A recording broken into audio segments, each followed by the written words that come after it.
Beautiful grief growers, and welcome to another Facebook Live Thursday. I'm in a little bit of a different space and different energy today, so I'm taking a walk, and you're taking a walk with me as well. And we're going to talk about what it's like and what you should keep in mind if you are the partner of somebody who's grieving. So, when our partners grieve, a lot's going on in their lives. They are reckoning with the fact that something that once was normal for them, that once was natural, expected, part of the routine, has either changed or ended. So someone has died, one of their friends has gotten a divorce, they have just been diagnosed with something that will change or alter their regular routine or habit of being. They have lost a job, they have lost a pet, they have lost a child, even maybe a child that you had together.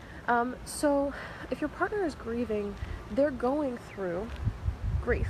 And there's three things that I would love you to keep in mind if you are the partner of a griever, because there's all kinds of stuff that comes up. Partners can be caregivers. Partners can change the dynamic of how their partners grieve. So the first thing you want to keep in mind is that your partner is grieving. And you want to keep that in mind because if you don't understand that your partner is grieving and not just that, oh, they're changing or they're going crazy, it's really easy to jump to conclusions of, oh, they're becoming a different person without me and now is the time to panic. If something is changing in your partner because of a loss, they're doing, being, saying things that they haven't been done or said before, it's because they're grieving. Something has changed in their life and they're trying to figure out how to accommodate all of this information for the very first time. And yes, they can start to become different people as a result of this loss.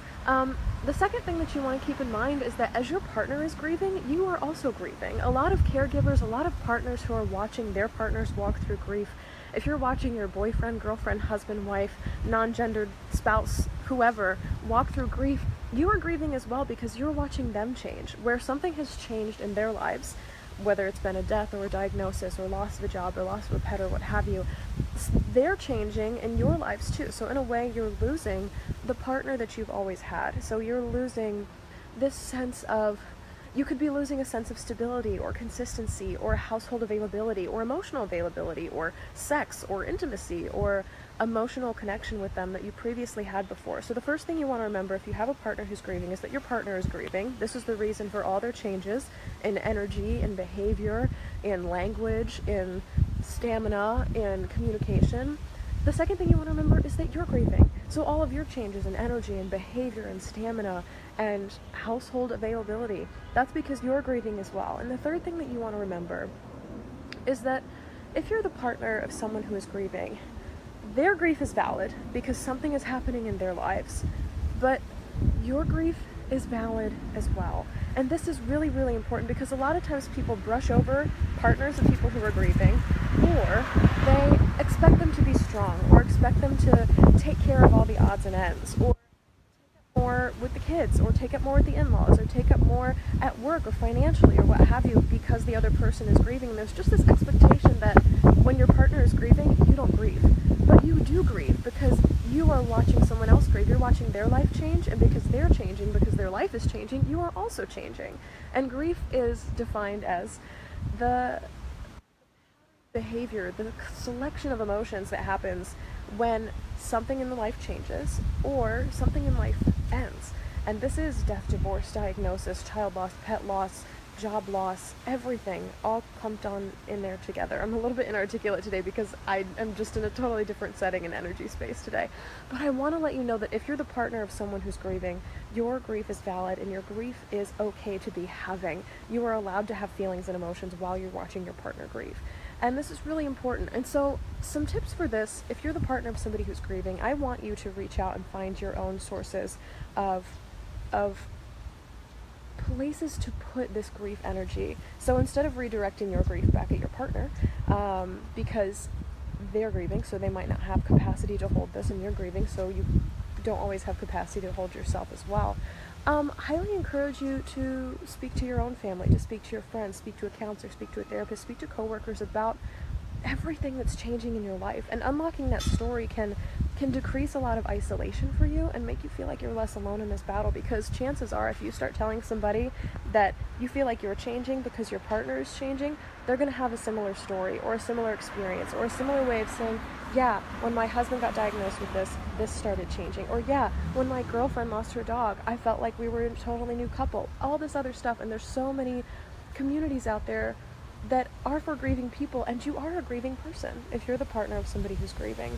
The last thing I want to inject into your brains today is the word grace. And this is grace for your partner, grace and acknowledgement that they are grieving. This is grace for yourself, grace and acknowledgement that you are grieving, and just grace upon your whole situation, because you're both grieving and you're both watching each other grieve, and that is some hard shit. It's hard to watch the people we love grieve, and then for us to be grieving while they're grieving because they're grieving. Holy crap. Grief doesn't happen in a vacuum.